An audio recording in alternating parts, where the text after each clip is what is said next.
Salam jeda 3 menit. Saudara-saudariku, hari ini Rabu Pekan Biasa ke-22 tahun B-garis-miring genap.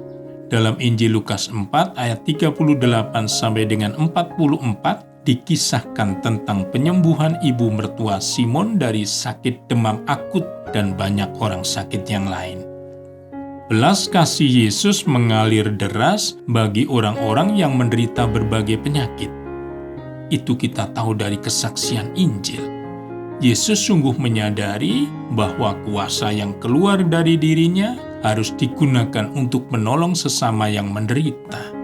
Penderitaan sungguh mengundang perhatian Allah. Namun, sikap Yesus sangat terang benderang bahwa semua karya mujizat penyembuhan tersebut hanyalah merupakan sarana pewartaan Injil.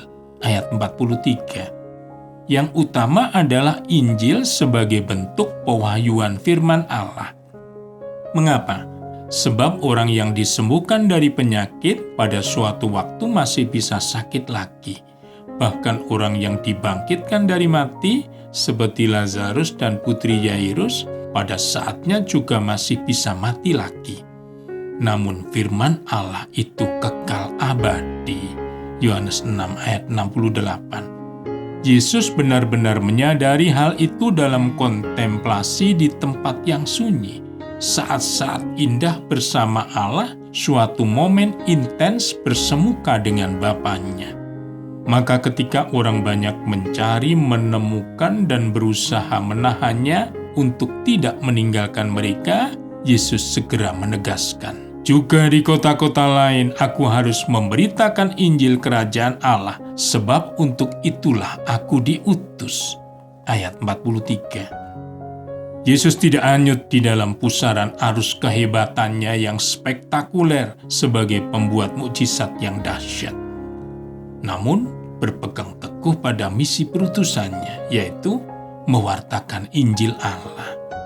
Dari sikap Yesus ini, setiap pewarta Injil bisa belajar bahwa seorang pelayan Injil sejati tidak pernah direpotkan dengan popularitas di tengah publik, apalagi cuma sekedar dolar.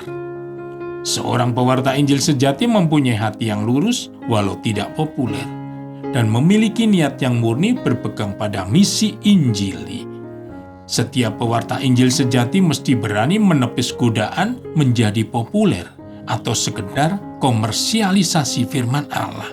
Dengan alasan seluhur apapun, firman Allah tidak bisa dijadikan barang dagangan. Yesus menegaskan bahwa tidak mungkin orang mengabdi dua tuan. Kamu tidak dapat mengabdi kepada Allah dan kepada Mammon. Lukas 16:13c.